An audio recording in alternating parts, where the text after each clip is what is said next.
Brought to you by Hug House Productions. Welcome to How to Act Fereldan, your field guide for all things Dragon Age. I'm one of your hosts, Will Williams, and my Dragon Age today is 417. And what about you? Ooh. I wasn't sure how long that was going to go on for. Me either. I'm Anne, one of your other hosts, and my Dragon Age is Sweepy. Aw. Yeah. Mm-hmm. Yeah. That's it. Hi. Giancarlo. I'm Giancarlo, the last one. And my Dragon Age is a sprightly 836. Nice. That's a good one. Bopping around. Love it. So in this podcast, I feel like we haven't introduced this podcast in a while. So let's reintroduce. Though also you should probably listen in order, but it doesn't really matter so This much. would be very bizarre to jump in right here. It would, but I don't put it past people. This is a podcast in which we talk about Dragon Age. Anne and I are very familiar with Dragon Age. Giancarlo is not, but playing currently Dragon Age 2, which is very exciting. A desperately divisive game. More divisive than I thought. I feel like somewhat recently in the Patreon Discord, patreon.com/HugHousePods, in the Patreon Discord, there was like people both saying that like Dragon Age 2 was very beloved and also that Dragon Age 2 was hated by everybody. And I do feel like both of those things are correct. That's fair.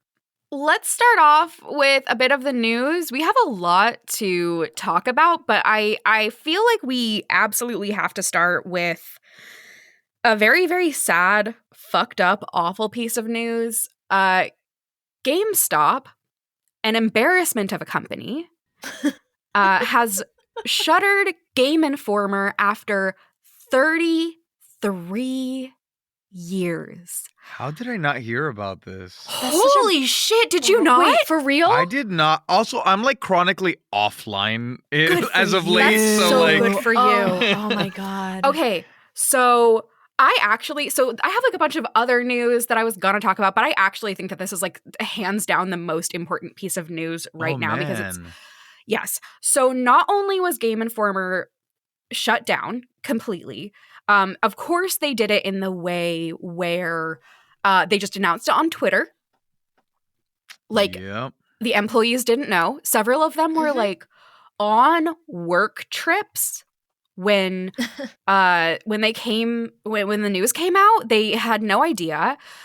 Jason Schreier told ChatGPT to write a farewell message for Game Informer closing and found that it was like pretty similar to the statement that was put out. People just got literally zero notice. And then on top of this all, the next edition of Game Informer was like almost ready to publish. Like it was ready to print. The cover art on Game Informer, every edition had completely original artwork that like in-house artists made for the covers that were all like, like pulling on whatever big game they were going to talk about that edition. The art was done and now it's gone.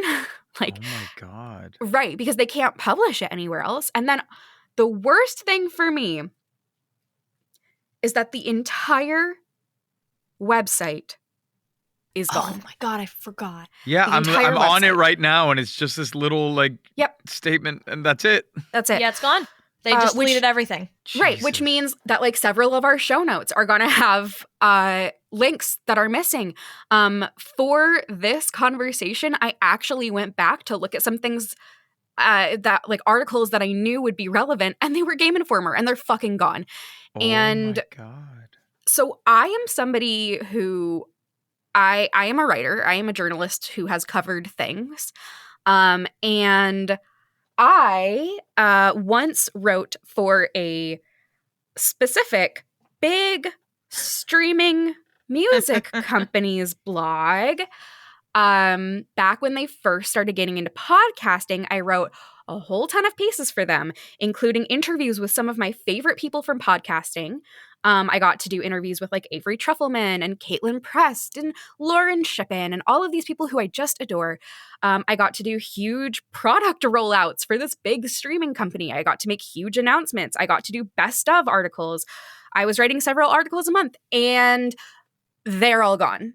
And before they were all gone, they at one point deleted everybody's bylines. So like the credit that I had written some of these things was gone, then it was back, then the whole blog was gone. Which means, as somebody who has not written a ton, like I wrote more for this blog than any other publication, including one where I was the managing editor, because as a managing editor, I was more so assigning roles, like assigning pieces for people to write than writing myself, because I was already getting paid. So I would much rather just assign other pieces to other people so that they can get paid.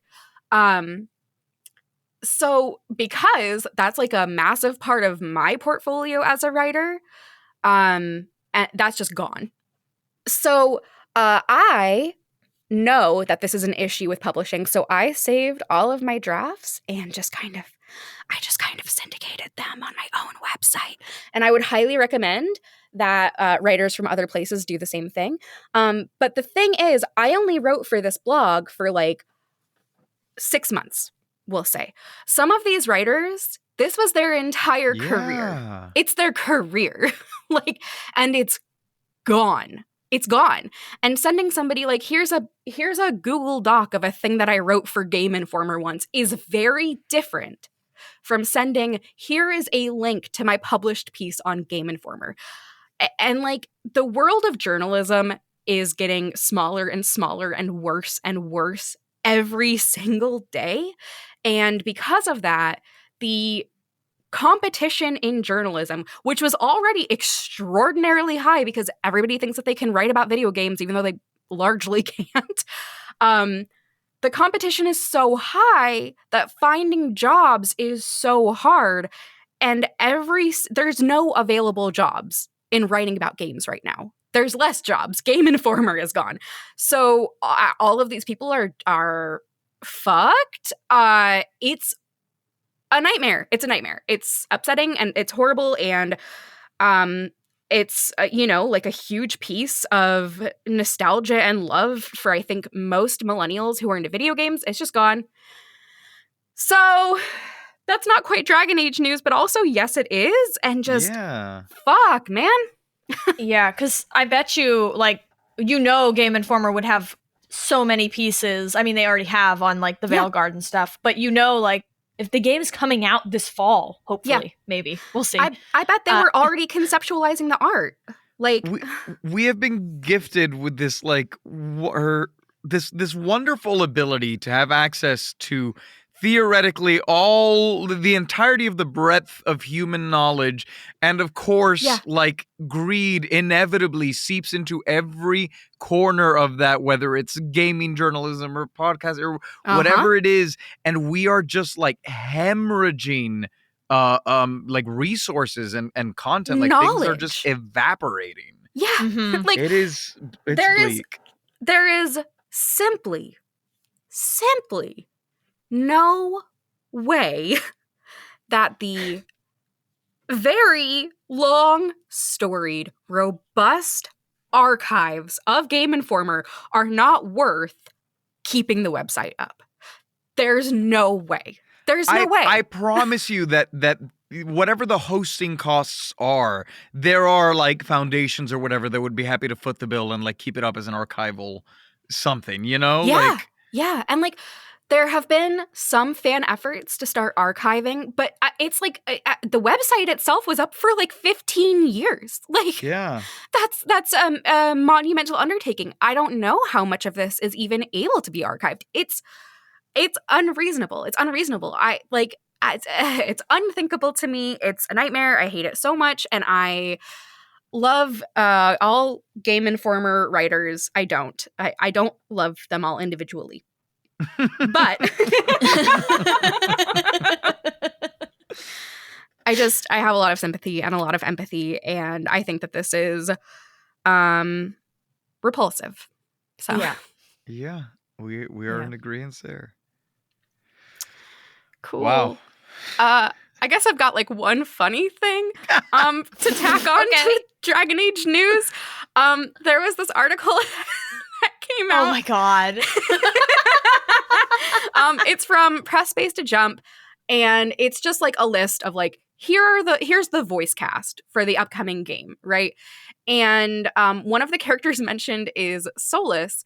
And they all have like these big, lovely graphics. And the way that the article is formatted is it says voice actor, name, and then pronouns, and their pronouns, and then other notable work, and their other notable work. And I don't know if I was like stoned or tired or just really stupid when I read this.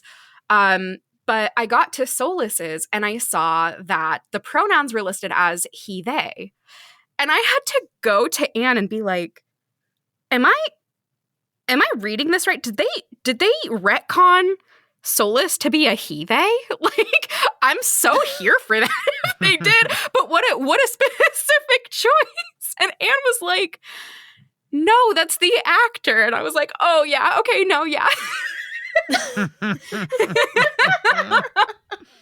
Anyway, he they Solus is canon in my heart.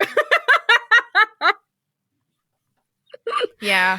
I'm sure that most of the fandom would love that too. Like, yeah. It also like it makes sense. It tracks. Yeah. It's good. Okay. So let's pivot away from the very sad news and very stupid news. Giancarlo, let's get caught up with the Hug Hawk. How is your playthrough going? Okay, so it's going well. I have so many notes because I tried to be a good little player and take my notes.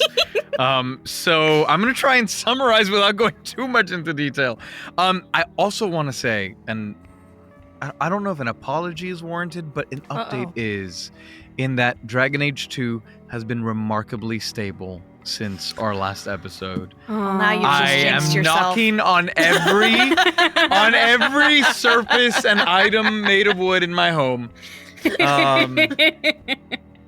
That being said, I did not encounter, I think I had like maybe one or two like crashes. Launching the game is a nightmare. It doesn't want to open, but once it's open, it's good. And every now and then it'll like freeze for like 10 seconds and I will panically save and be like, oh my god, the hubris. I went too long without saving. The game just really wants to make sure you want to play it. Yeah. Like, it's like, you're sure. You try to open and it's like, do you mean it?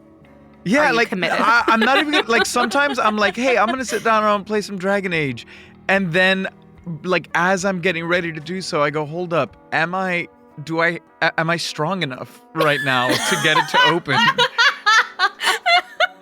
It's like trying to pull Excalibur out of the stone.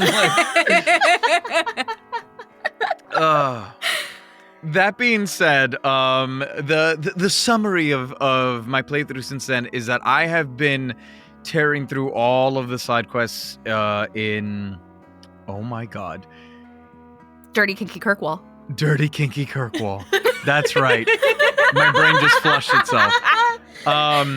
This game, something about its structure, which I think is very, as we've said, definitely has. I see how it's tied into like Mass Effect 2, but something about its structure tickles the part of my brain that like is not good, or not that it's bad, but it tickles the part of my brain that is like, you are not playing this to enjoy yourself. You are playing this to chase the dopamine of having empty quest logs. Oh, that's so, that's so real. So like, oh my god, is that why I like this game? Yes. Yeah. Yes, it is. That makes so much sense. Oh no. I don't know if we've actually explained this to like to the listeners. So for those of you who might not be familiar, the interface for Dragon Age 2, like you have a quest log similar to Dragon Age 1, but they are all broken into like main quest, side quests, rumors, which are like will potentially eventually become quests, and like companion quests. And I think there was I don't remember, there's like one more that it's basically side quest, but it's called something else. Sure. But they kind of come and go, and like, you know, so you will get like big quests that will lead into other quests, and then you'll have like the one-offs where it's like, go clear this mine or whatever it is. And so Go clear this mine that looks identical to 15 other mines you're gonna have to clear. Once again, I thought we were talking about Dragon Age, not Starfield. But yeah, so like whenever I'm playing like any sort of game like this, right, where I get quests, and especially when it is feasible to do this, like there is a cursed gremlin that takes control of me and says, no, you don't get to have fun until you do the minor quests first, and then you do the less minor quests, and you work your way up to the important stuff, okay? Dinner before dessert. Exactly. Hey, I have an important question for you. Yeah. How long did it take you to finish Act 1 of Baldur's Gate 3 because of this exact fucking curse? Well, Act 1 of Baldur's Gate was great because I kept making horrible mistakes that just closed sections of the game off for me. Yeah, that'll do it for you. I very much enjoy having like, you know, like my unique playthrough as opposed to like looking up the guides and all of that. And Baldur's Gate was one of those where like when I started talking to other people, I was like, oh man, I goofed hard. You did what? You found what in the Underdark? Yeah. Wait a second. Karlach is recruitable? Oh no. Oh my god. My baby girl. In my defense, I did try to recruit Karlach. However, I accidentally walked into a restricted zone in the Grove, which started a massive fight and closed that quest off entirely. Yeah. So since you just told me to fuck off, I was like, well, I'm not going to leave the quest open, so I am going to have to kill you. Oh, The two options. Speaking of not leaving quests open, I'll get to that because that was a recurring theme in my playthrough here. Oh my god. That being said, yeah, so I was working through like all of the small quests first. But I opened with like Aveline. Aveline kind of has her companion quests. I kind of like that we kind of reached like a decent place with her. Like, yeah, she's still a cop, but I can kind of like I don't know. She's like a middle ground where I'm like, I don't fully agree with you, but you're like a tolerable cop, I guess. She's kind of endearing. Yeah, She's endearing. yeah. And I She's have like awkward and like it's like that cute awkward where you're like, aw, okay. Yeah, she's very, very fail woman. And I love that about her. Yeah. She has a quote at one point here where she goes, I have heard the chant. It is beautiful. Perhaps that's all it needs to be. And I'm like, okay. So you kind of understand what's going on here. Like, Yeah. I can respect that there is critical thought going on. And as I discovered more and more throughout this, which I think we've already kind of touched on, but like the game very much takes an anti-Templar stance. I feel like, oh yeah. which is such a, at least to me, it feels like a departure from the first game. I agree. Yeah. Yeah. Yes. But so I really enjoyed that. So whatever. So I do Aveline's thing. Aveline becomes guard captain. Someone makes a joke about like having the guard captain in your pocket. And I go, no, I don't have the guard captain in my pocket. But then I made a note that says, I do indeed have the guard captain in my pocket. But I will not say this for the sake of my friendship. And continuing to have said guard captain in my pocket. Yeah. Of course. So yeah, I help out Aveline with their little quest. Then I move on to stealing my grandfather's will. Yeah. Yeah. Gamlen's a snake. Everything got left to my fucking family, and he used it all. But like, also, I kind of get it because like we were gone. He's just irresponsible. Yeah. That being said, this quest activated like a visceral disgust in me because I hate like the topic of like inheritance fights. And like, I find it so nasty. I hate it. But it's, I don't know. It's like, it's sad. And then, like, I don't know, the whole situation with Gamlen, I'm like, he's unlikable, but also kind of sympathetic, like a little bit. But then he's like nasty. I don't know. And the Hawk family is just a fucking mess. Yeah. It's a mess. Yeah, and also, they got problems. You run into him in the brothel later, and every time you see him, he's like, I won't tell your mother if you don't. And I'm like, this is weird. Don't talk to me. You're gross, sir. Don't do this. Okay, and so this is where we get into like the little side quests that were popping up. So I have Hubert in the Bone Pit. Oh, yeah, the Bone Pit. The Bone Pit. Yeah. So we go to the Bone Pit because this fucking, which good name, Good name. Good name, Bone Pit. But basically the mine owner like comes to you and he's like, hey, each day the mine is not running costs me more than the miners make in a year. And I immediately wanted to fuck this guy over. Yeah, good. But I didn't know what to do. So my choices are either I just say no, or I go into business with him, quote unquote, for the workers. But it does, like, the game does this thing where, like, it gives you bad choices, and I really want to say no. But then if you say no, nothing happens, and it just stays open. Yeah. But then if you say yes, it kind of eventually gives you a yes, but, and it ends up being the better option. So, like, I just have to accept, because like part of me is like, I want to say no. I want to tell this guy to go fuck himself. But you can't, because when you won my cursed brain won't let me. But then when you go do it, I'm like, oh, okay, I can help. But it obviously just doesn't want to give away like the surprise of the quest. So yeah, this quest reminds me a lot of a DLC quest for Fallout 3 where they try to do like a gray morality, no good choices, but it's straight up like, would you kill a baby? Like, it's so stupid. It's just like, stop. Like, you're trying so hard and just getting absolutely nowhere. There are some quests in 2 where I get what they're going for, but the payoff, it's just not there. It's simply not there. Yeah.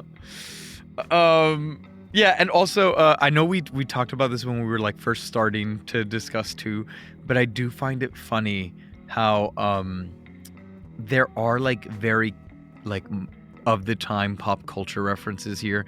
I didn't write down what the exact joke was, but someone makes an eggplant joke, and I was like, does that really track in an emojiless world? I'm not fully sure. Like, I could see it, but I don't think that would be what you would gravitate to like immediately. But fine. Also, additional Mass Effect influences. There's a quest called Eustace's Pommel, and I'm like, what the fuck does that mean? And then it was literally just a random loot I picked up that I turned into someone at the bar, and I was like, okay, these are the Mass Effect 3 retrieval quests. Gotcha. Those have made their way in, where you just like randomly find things in the world, and then they're like, thanks, here's a gold coin. Yeah. I don't hate them. Yeah. But I don't know. We'll see if they like oversaturate the game with it. Then I meet Anders. So Anders is the Grey Warden.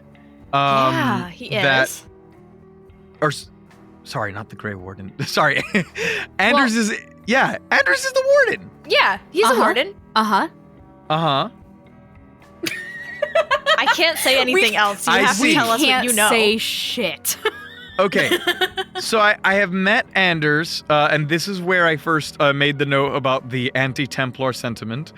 And we discovered that Anders has a demon inside of him named Justice, which I think is fucking sick. Not He's a demon. Spirit. Right. I'm so sorry. I missed my sensitivity training for that one. I need to know. Yeah. Just right off the bat, how do you feel about Anders as a guy?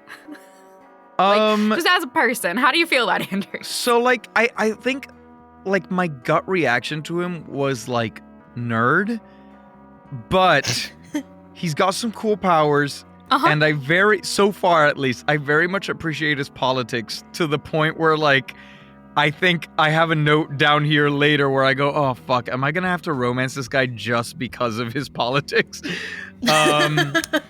We'll see. However, would you hang out with this guy? Yeah, I think I would. I think I would. Okay. How do you feel about Anders? I hate Anders. I can't tell you. I also hate him. Yeah. Okay. It's To be totally fair, I did his quest and then I haven't heard him talk much more because I meant to have him in the party continuously and then I immediately discovered new people that kicked him out. So like I'd hang out with him. Would he be my first choice? I no longer think so. I would hang out with him in like a group hang, and the whole time I would just be like smiling and nodding at him. But yeah, I guess moving on from there. So we find Anders, a couple of just like notes. I mean, we already talked. There's a ton of side quests. I appreciate that. I feel like this game has made a couple of like usability improvements, both like we've talked about the combat, but even just like there's a very clear injured indicator now. Yes. As opposed to the first game where it took Anne telling me that people were injured and I could treat them for me to figure that out. I forgot. But yeah, so like bugginess and whatever aside, which admittedly has also been better, I do feel the improvements in this game. Yeah. So good job, BioWare, from like 10 years ago. Or more, God. Way more. Yeah, Jesus. Okay, well, then I see Mirren again, and I really, you get to tell him to fuck off, and it's really nice, but then the quest is still fucking open. So I say, never mind, I guess I'll do your quest, and then I got the chance to fuck him over later again, so that's fine. Yeah. It'll do. Yeah. We meet Anso, who's a nice little dwarf who is smuggling some lyrium, or so he says. I do love a dwarf being nervous to fall up into the sky. And That's such a detail. And I really did. Here's the thing. This was another quest where I initially said no, and I left. And then I came back because the quest was still open, and I was like, oh my God, screw it. Because I didn't want to smuggle lyrium to the Templars. But then after I did it, I find out that's not even what I'm doing in the first place anyways, and I get to meet Fenris. Yes. Yeah. So that's fun. It did give me, also saying no gave me rivalry with Varric, and I was like, I would like an explanation from you on this, but whatever. So I take on the Anso quest, and that kind of was like the meat and potatoes of, I feel like that was the longest quest because, we meet a disgraced Harrow Mount, which I thought was really cool. Yeah. So that was a fun little extra tidbit from the old game. I'm assuming that if we had chosen differently during that quest, it would have been the other way around. So very cool. What do I have? I have Rip Carl, we hardly knew ye. Carl. Carl's the guy who got turned into a tranquil, right? He was Anders' friend. Oh, yes, fuck. yes. Yeah. Oh God, we will have more to say about tranquils at a later fucking date. Jesus Christ. Yeah, but this is why Anders kind of wins you over, because he's here trying to save kids who are forced to the circle. Yeah, and I it's cool, and not an unnecessary bit, but they very explicitly he mentions that was his lover, and he's like, does it bother you that I was with a man? Which is maybe because I'm a male character, and I'm like, no, dude. You're good. That's good for me. Maybe. I don't know. I think that he actually says it, no matter the gender of your hawk. Okay, cool. Yeah, I could be wrong, but I'm pretty sure. Yeah, but also, hi, what is your reaction to Fenris? Okay, right. So we go through all of that. I think I jumped around on the quests a bit. But we meet Fenris, who is the actual employer for Anso. And he is so fucking sketchy. He is so sketchy. Yeah. But I fuck with him because his whole thing is fuck slavery, right? Yeah. So how can you not fuck with that? Right.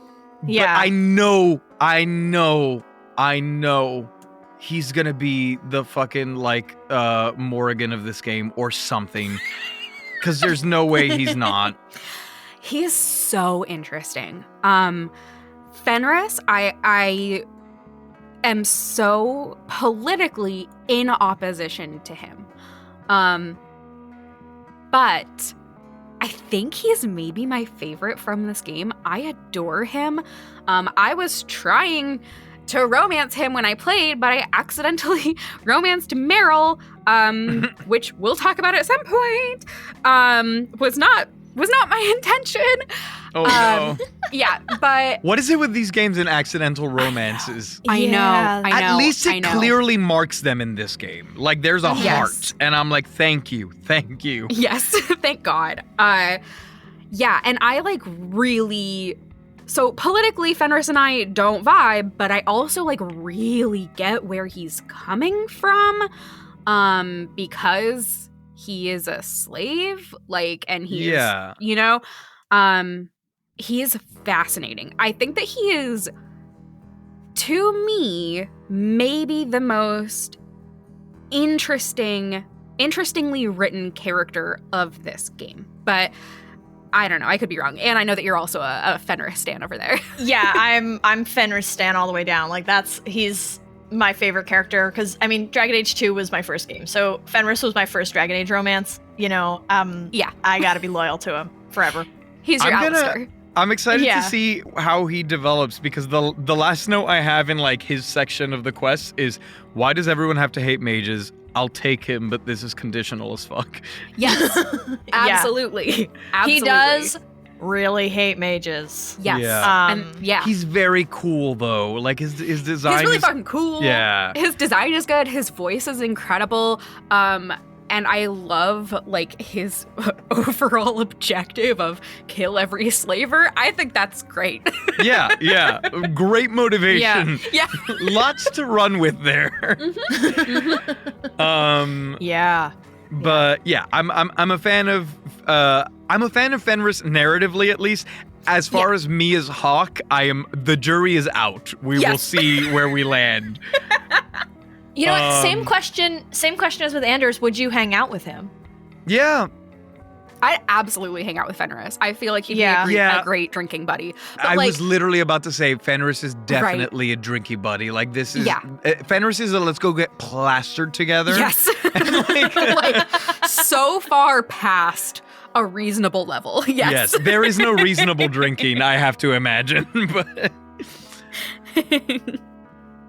But yeah, so then that kind of adds Fenris to the party, and then I get to the last companion, who is maybe my favorite so far, is Isabella, which you enter the bar. I'm not expecting to like run into anything, and you get like a really sick character intro. This game is really good at doing them, I feel like. Yes. You get a nice little animation. She's a slave-freeing pirate. What else is there to say? I'm sure there is going to be something else to it because this game is this game. But so far, at least on the surface, until inevitable, but I just expect betrayal from everyone at this point. Yeah, that's correct. You should. But until betrayal, like I kind of fucks like this is another person to go get plastered with, you know? Totally. And there's no mage hating, at least not out loud yet, so I'm kind of cool with that. Yeah, she's got more important shit to worry about than all that. Yeah. So far I feel like the choices are like, and they were Anders or Isabella, but now that I'm really thinking about it, I'm really moving away from Anders. So, and all of this is heavily dependent on the fact that I have been informed that Varric is not an option. Yeah, we are all sad about it. Yes. But so that happens, and then we go on a couple of other quests. There is a sassy ass courtesan that really needs to read the room, was my note. However, the courtesan then tries to like take control of my mind, so it's fine. Oh, well. Yeah, she was purposefully misreading the room. It's okay.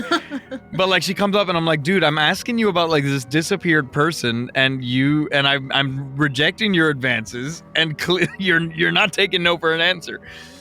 That being said, I have noticed a couple, like going back to what we talked about in my like last recap. this game is not going to let me please everyone in the party. It's just not. Nope. I feel it because anytime I let anyone live, Isabella gets pissed. And Varric, I don't fully understand his values just yet because sometimes I'm like, yay, he agrees with me. And other times I'm like, you are randomly upset? Yeah. Yeah, this is a game where you get really good at party management. Yes. Because, like, you'll be like, I'm going on a quest to help mages. Fenris, stay the fuck home. Because he won't be impacted by that. Oh, so it's only if they're with you. Yeah. Only if they're with you. That is good to know. Yes. Yep. So, like, if you're gonna go do some pro Templar shit, Anders can go stay in Darktown for the night. Like, get away. We're gonna go do some stuff that's gonna piss you off. Don't come with us. That is actually fabulous to know, and I really like that. Like, that's a great mechanic. Something about this game is that I, much like last time, I turned the difficulty down to easy this last playthrough. Good. Just because I entered, when we were doing the Fenris quest, I was like, man, this game loves its hordes. And I like this game. I do not like this gameplay. Oh, yeah, no. Yeah, no. So, like, just breezing through people, but, like, making the decisions and like, you know, recruiting the party members and developing those relationships, all of that is like very interesting to me. But man, they still have not managed to nail the gameplay for my taste at least yet. No. Yeah. I'm but that's really okay because everything else is really compelling. Like, you just have to turn it down to easy because otherwise you're gonna want to die. Yeah, no, there's no point in trying to be like good at this game. Yeah. I'm going to be really curious to see how you vibe with Inquisition because I feel like on some things the gameplay improves substantially. I really like some of the fiddly things that they add. A lot of people don't like them, but I also think that there's some changes that they really do kind of like dumb it down. So we'll see. Yeah.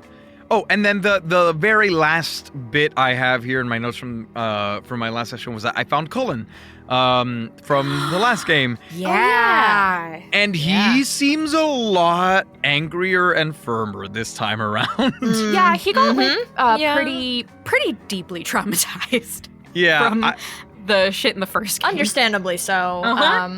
It's so funny that like I feel like every note I have on every character is like bad thing, but I understand. Yes, that's this game. So that's like the Dragon Age. I have found Cullen. He kind of sucks, but at least I know why. And then I hate that I mostly agree with the cultists, but they've gone off the deep end, so the game won't really give you a third choice.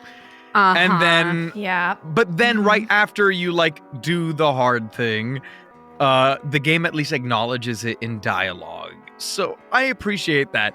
It's just sometimes in the moment, there's like this weird dissonance where I'm like, I kind of don't like any of my options. But then the game is like, I know you didn't like those. It's okay. So yeah.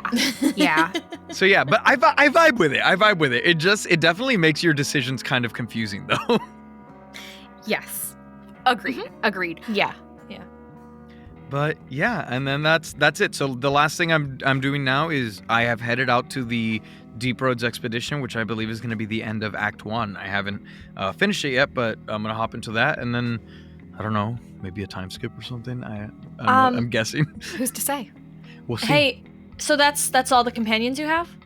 Yes. Wait, hold up. Did I miss someone? Yeah. Yeah. Where? I have no other quests available. I only have the Deep Roads available. Maybe when do you meet her? Get her in? Hold on. Let's look it up. I'm frantically Googling something. When do you get this character? Okay, hold on. No, there's definitely an act. Yep. There's definitely an Act 1. What? Yeah. She.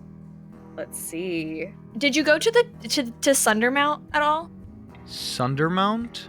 With the elves in the Sabre clan? Yeah, so that's where you go and someone has been killing the kids, right? And you have to go into the there's like a crypt with like lava and whatever, right? I think maybe because the Templars want someone. There's a quest called Long Way Home. Yes, I believe I did Long Way Home. Yeah, that's with the Pride Demon. Yes. Okay. Yes. So so you meet an elven mage there. Her name is Meryl. Yes, the like she's very young, right? Yes. Yes, I met her. Yeah. Yes. Yeah, she is fully a companion. Oh. Did I do something wrong? Maybe. But I did what she asked, actually. Like, she was very happy. She thanked me, and then wait, is she? I might have recruited. That was last thing I did, so it's possible I did recruit her and I forgot. Yeah, probably. Yeah. She has a house in the alienage. I have not been to her house. Okay, that's maybe why. Okay, but I haven't gotten that quest yet, so... Okay, interesting. Huh. I'll double check that, but yeah, good to you should know. do that, because she's important. And okay. I definitely did help her, because you have the option to either kill the guy or bring him out, and she begs you not to kill him. And I was like, okay, I don't want to give him to the Templars, but especially if you're the one that he took, like, I'm going to defer to you. And so I brought him in. Cool. Yeah, stuff with her, Go get her. has implications for later on. Okay. That's all I'm going to say. I'll double check. What is your current party makeup? You said you don't let Bethany go. Yeah, Bethany's always in there. Varric is pretty much always in there. And currently I have Isabella in here as well. Yeah, that's good. And you're a warrior, right? Yes. Okay, so that's perfect. Also, I don't think I mentioned it last time because these are my notes from this time.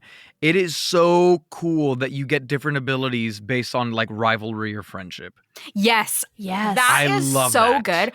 They do not keep that in Inquisition, and it is such a shame. Damn. It's so cool. We can keep our fingers crossed. Maybe they'll bring it back for Veilguard. Oh, come on. I doubt it. But listen, let me have hope. Let me have some hope for this game. I like that your party makeup is like everyone who has even just like the barest understanding of how to chill the fuck out. Yeah, basically. On March 27th, 2024, Elon Musk was deposed in a libel lawsuit filed by Ben Brody. Musk's lawyer, Alex Spiro, tried to retroactively mark the deposition as confidential, but it wasn't. Of course I can ask him, do you think you committed actual malice? Do you think you were reckless? Of course I can ask those questions. The deposition is a new Hug House podcast reenactment of the entire deposition, word by word, in full, taken very seriously. Things that he did wrong. But that's the point. That's not what you're allowed Until he really just can't anymore? Not what you're allowed to do in the deposition. You can't just get him talking.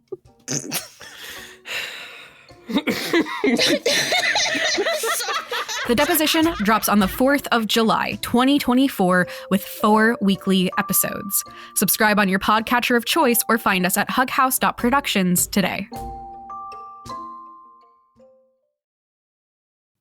Okay, we are back, and this week we're talking about the Qun and the Qunari. Or the Qun.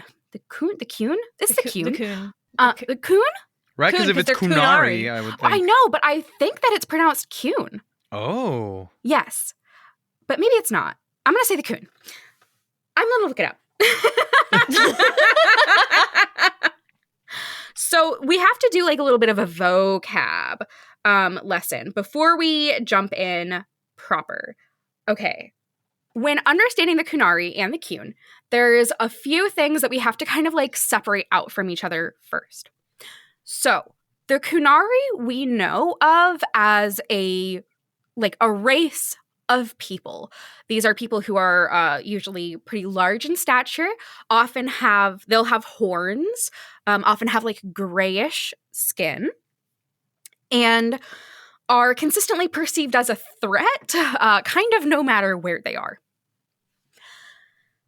We'll get into that. Yeah, I don't even know what to say to that. Yeah.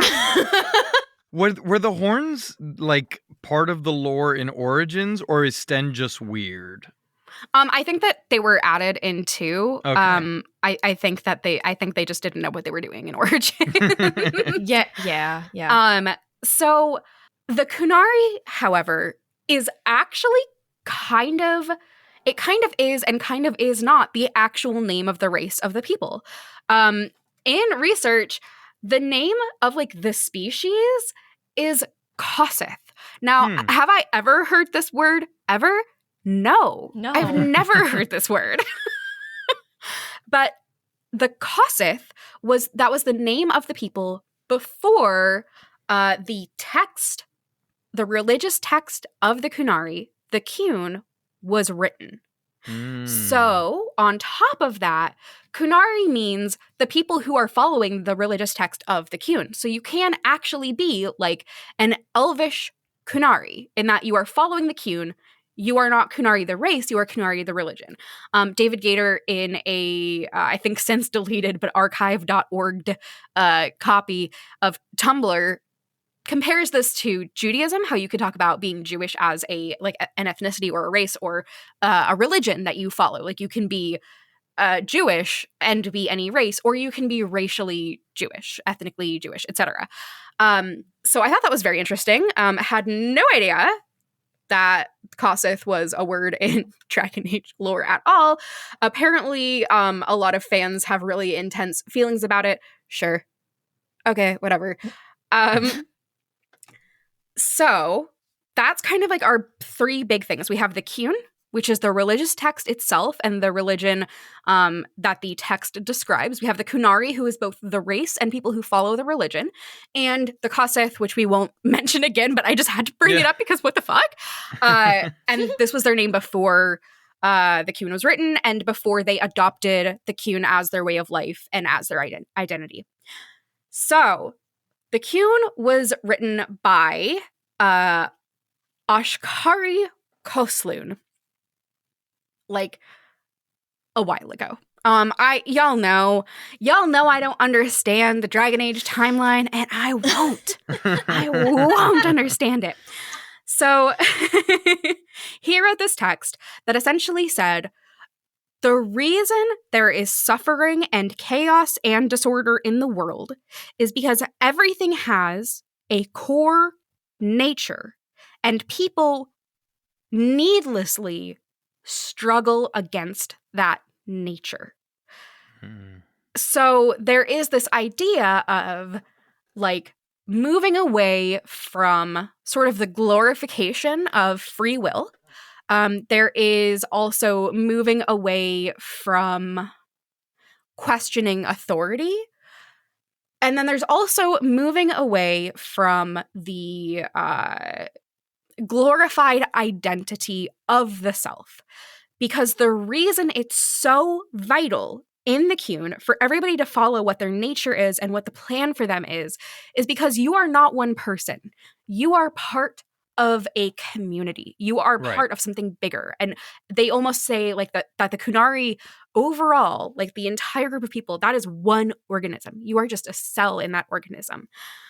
So all of this leads to some really fucking messy writing. Because I think we can all kind of see that the combination of being something other than following the chantry, following the like in-game Christianity, and something that is seen as like foreign and dangerous and racialized, and also something that is essentially communal and communism, that these things are seen as bad and evil. You can't convince me of that. Yeah. And I mean, even like can't. It gets even messier with Gator referencing Judaism in comparison to it. It's like, oh, we maybe don't do that. I think he may be Jewish. Okay, well, yeah. I just don't trust fans with that comparison. God, no. Especially not Dragon Age fans. Absolutely not. Yeah. Yeah. No. So yes, he is Jewish. So a while back, oh my God, this was March 1st, 2023, this piece was written. But I did bring it up when we recorded back then, which was probably like sometime in season 1. On Kotaku, writer Cece Jung talks about the limitations of how the Qunari are written. Jiang is Chinese and like has to deal with the way, especially in modern America and modern quote unquote Western countries, the way that China is villainized and demonized, and the way that communism is discussed in the West, and clearly feels like pretty excited by potential discussions of that come up, especially in Inquisition. Giancarlo, do not read this article. Right. I do remember dodging it in the last time we brought it up. So I think that's just worth saying is I think the Qunari are really cool. I think that the Qun is really cool and really interesting. Do I agree with all of it? No. But I'm allergic to religions. So I think that it makes sense that I don't. Though this is a pretty like non-theistic religion, it is still like an organized philosophy of thought that is regarded as a religion.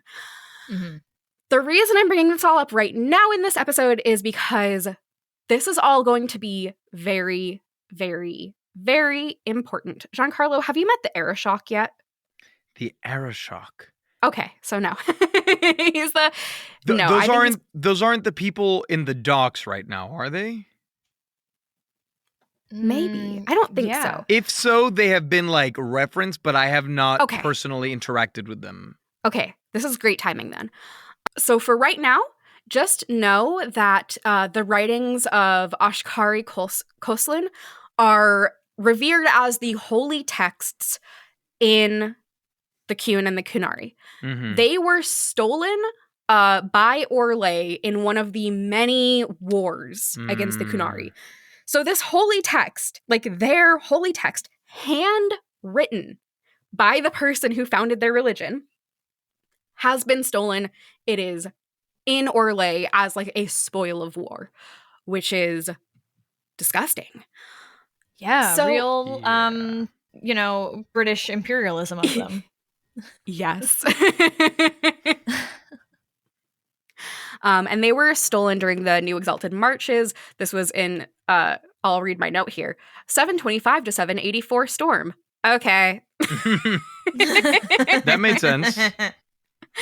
So let's talk about sort of like the tenets of the Qun. I'm going to go through these pretty quickly, which is fine because they're not really tenets. They're just kind of like things that are brought up in the Qun that I think are interesting and like are the big parts of it. So the big overarching philosophy is Asit Taleb, which is it is to be. That's again that everything has this natural order and is following that natural order. This really falls on the idea that suffering is completely unnecessary, and the only reason you are suffering is because you are struggling against your nature. Mm-hmm. You are struggling against this path that is right there for you. You don't need to deviate from it, and if you do, that is going to cause chaos. It's going to cause suffering, and it's going to cause not just chaos and suffering for you, but the entire organism of the Qunari. And again, that real focus on community versus the individual. But of course, not everybody is chill with that. So in the Qunari, you have essentially the Qun cops that are the Ben Hassarath. So if you aren't obeying your nature, my note here says, they're gonna get you. Oh, no. They find you. They bring you in, they try to re-educate and rehabilitate you. We don't really know what that looks like, but I know about bossing say, or if that doesn't work. What if fighting my nature is my nature? How are you going to re-educate me? That comes up, actually. Yes. Or also they poison you to brain death with poison. So. Okay, fun. Yeah, that's an option, certainly, that we can take, I guess. So I'm actually going to jump off of that to the discussion of Sarabas, which will come up in this game. Sarabas are mages in the Qunari. The Qunari see mages as an extreme threat. They are arguably even more harsh on their mages than like what you'll see in the circle. And the way they handle it is very like, hate the sin, love the sinner. Yeah. So they see mages as dangerous, not because of the mages themselves in the way that like the circle does, but because they are so powerful, and if they are to be possessed and like have demons, that's a huge problem. So they kind of revere and quote unquote revere and respect mages. There is this like like quote unquote love for them, right? Because mages in the eyes of the Qun are inherently constantly at war with their nature. They have to struggle every single day of their lives to exist and to not be possessed and to work for the greater good and to like find peace and comfort in that, despite being always in danger. And this concept of always working to be what you are supposed to be, like in the face of great adversity, that is like the most noble, valiant thing that you can do in the Qun. Now that being said, yeah, tell me what they do with these mages. Yeah, so pretty much they put you in shackles, and they put like a metal visor over you, and you have a collar and chains, and you are handled by an Arvarad, which means holds back evil. Cerebos literally translates to dangerous thing. And the Arvarad has like a device. It's like a staff, and it tethers the Cerebos to their control. Oh, no. They can't do anything, and sometimes their lips are stitched together to make sure they can't say spells or words about being oppressed. So... Yeah, so that's really not great. At least mildly concerning. Just a little bit.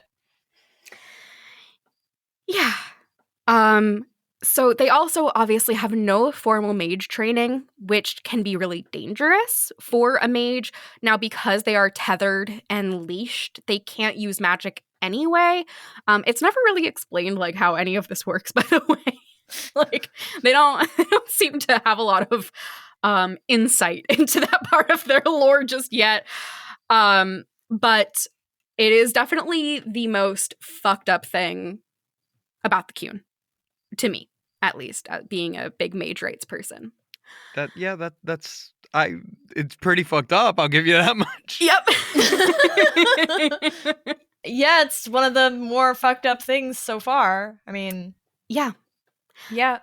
So I'm gonna pivot to some of the better things. Great. Okay. I'm so afraid because I don't. Okay, I need you to sell me on what is better here. Okay, well, listen.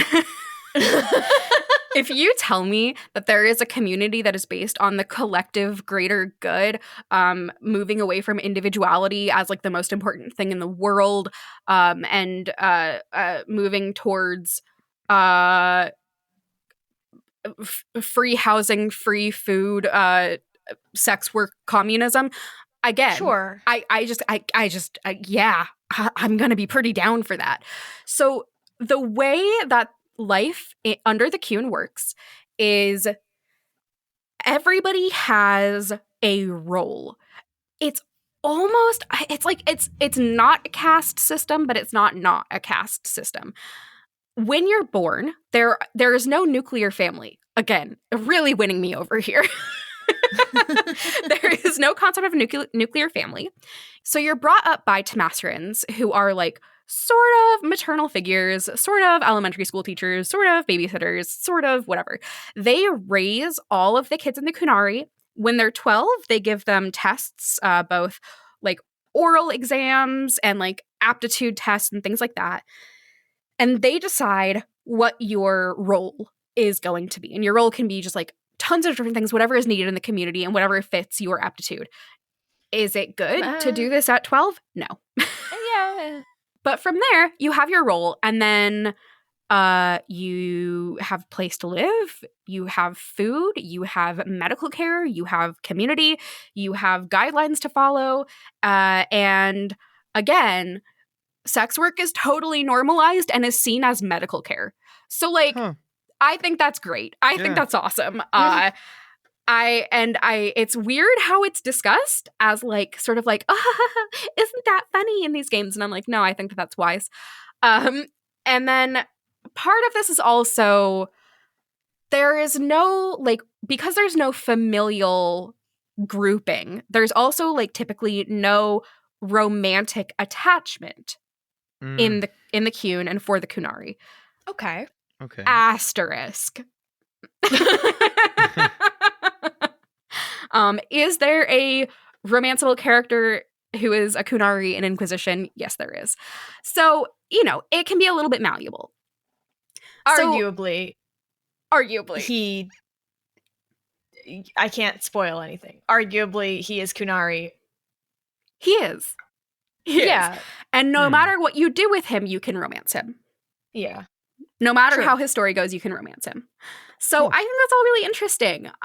And they are going to come up a lot in this game and a lot in Inquisition. They're there in Origins, but not really.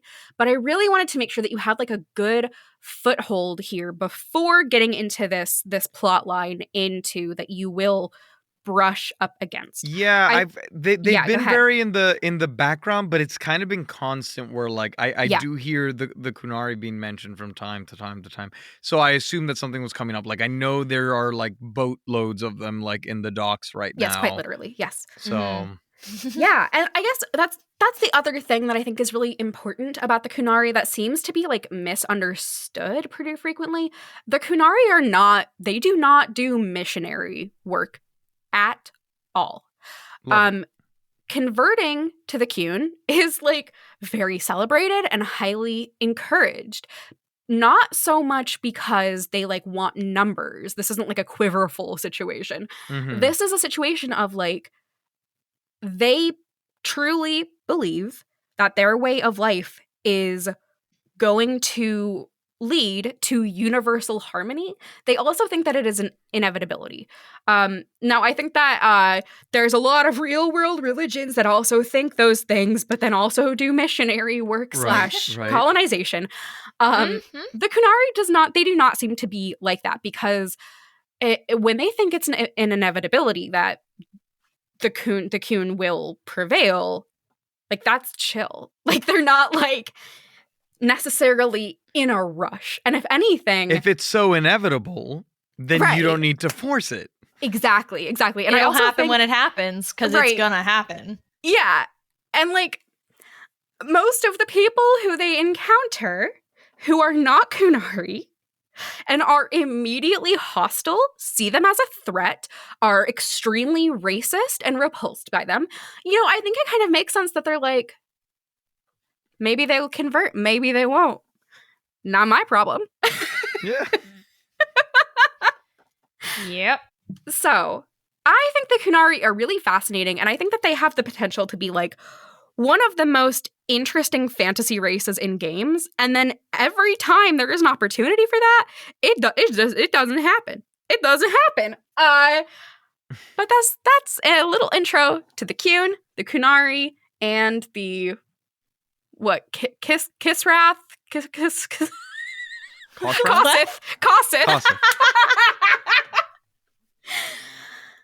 Any questions? Any thoughts? I think they're interesting. I think they're much like everything in Dragon Age. I like some stuff. I really don't like some other stuff. Yeah. And I think that is a fun and great way to design a world. I think really, like, I think that probably the biggest thing against the way that the Qunari have historically been written is that they're written by a bunch of white, culturally Christian Americans, and we are brought up with such an ingrained concept of the individual over anything else. I mean, that is capitalism. Yeah. You know? Yeah. All right. Are we ready for our next segment? Our most important segment. Would like to know. Yes. Okay. I'm going to send a link here in the Zencastr chat. Okay. And when it opens, you know what to do. First thought, best thought. What's that dragon age? Oh. 17. Okay. Oh God, I can't think of any numbers because it's just so cute. There's no numbers in my brain. It's just the like, age. oh, the age is cute. Yeah. The age is cute. Who wants to describe what we're looking at right now? I can give it a try. This looks like this is a sticker of a beautiful, joyful, very cute red dragon.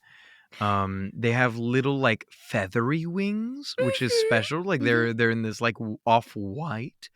They have like a very like sassy horse mane, like in a little coif. Yeah, this is like a horse dragon. You know, they got like the tufty tail.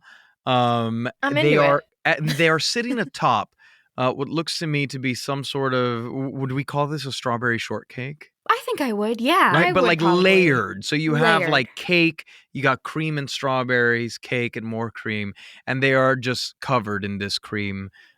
This, I don't like saying that sentence. Nope, that's not the way you said that. They are covered in frosting.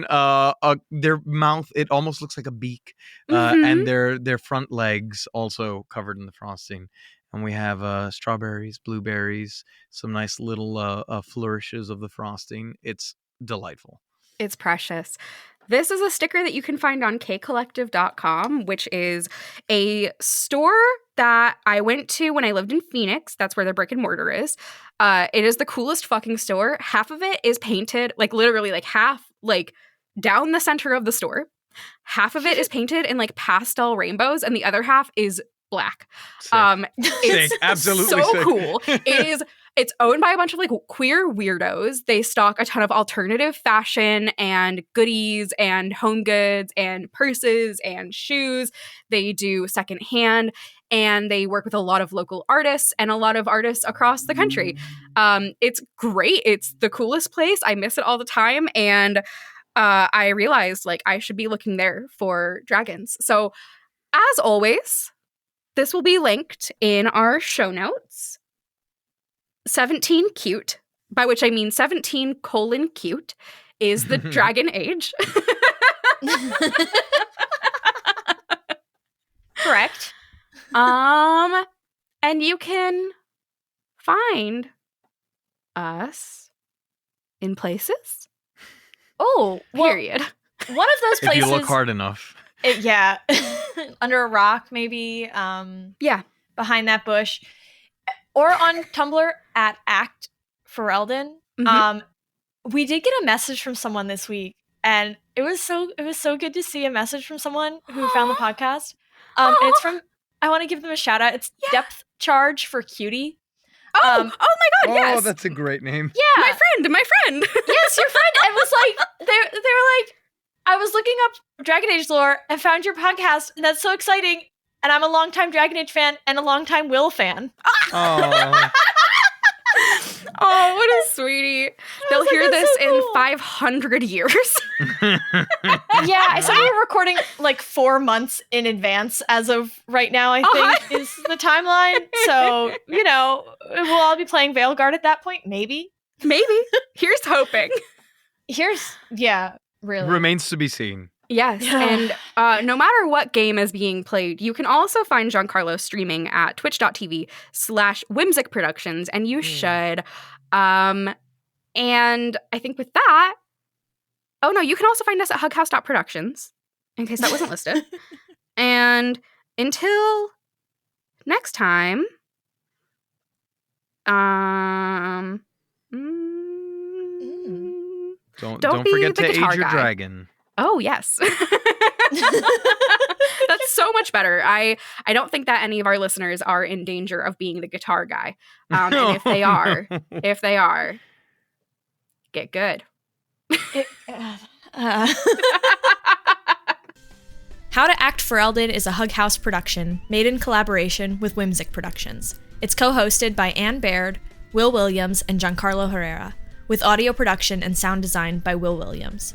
You can find links to the news we talked about in this episode and the dragon we aged in the show notes, or on our website at hughouse.productions. If you'd like to follow us online, we're on Tumblr at Act Fereldan. Nowhere else, though, because social media is a nightmare. You can also follow along with Giancarlo's playthrough of the games at twitch.tv/Whimsic Productions. Make sure you subscribe or follow him there to get updates when he goes live. If you have any questions, topic requests, or dragons for us to age, you can email us at actfereldan@hughouse.productions or send us a message on Tumblr. To get access to early audio, extended episodes, and more bonus content for this and our other shows, you can always support us on Patreon at patreon.com/hughousepods. How to Act Fereldan is a Hug House production made in collaboration with Whimsic Productions. It's co-hosted by Anne Baird, Will Williams, and Giancarlo Herrera, with audio production and sound design by Will Williams. You can find links to the news we talked about in this episode and the dragon we aged in the show notes, or on our website at hughouse.productions. If you'd like to follow us online, we're on Tumblr at Act Fereldan. Nowhere else, though, because social media is a nightmare.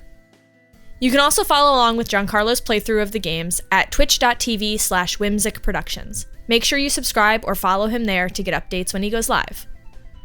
If you have any questions, topic requests, or dragons for us to age, you can email us at actfereldan@hughouse.productions or send us a message on Tumblr.